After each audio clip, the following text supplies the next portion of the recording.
Pemirsa, Kawanua Info kembali hadir menyapa Anda. Bersama saya, Aulia Denga, berbagai informasi akan kami hadirkan untuk Anda.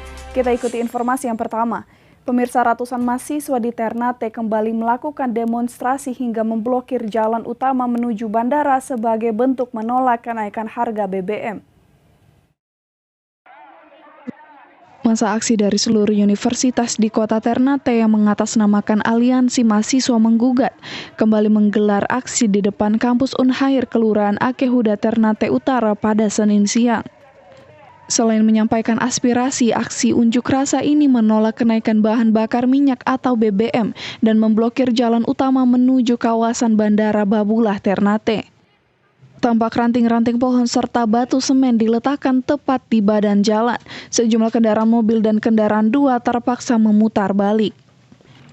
Koordinator aksi mengatakan unjuk rasa yang dilakukan serta aksi memblokir akses jalan menuju bandara sebagai bentuk protes menolak kenaikan harga BBM.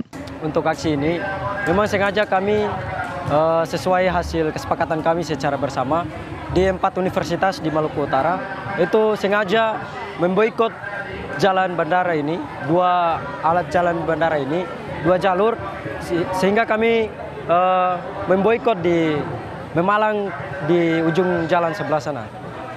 Dan tujuan kami agar dengan memboikot ini biar kami menyampaikan tuntutan-tuntutan kami terkait dengan problem yang hari ini masyarakat alami.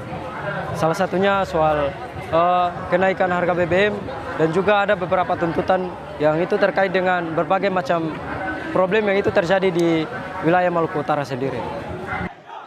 Ratusan mahasiswa yang melakukan aksi menolak kenaikan harga BBM ini terdiri dari 4 universitas di kota Ternate, yakni Universitas Hairun, IAIN, Muhammadiyah, dan Stikip. Dari Maluku Utara, Opik Syarifuddin melaporkan untuk Kawanua TV.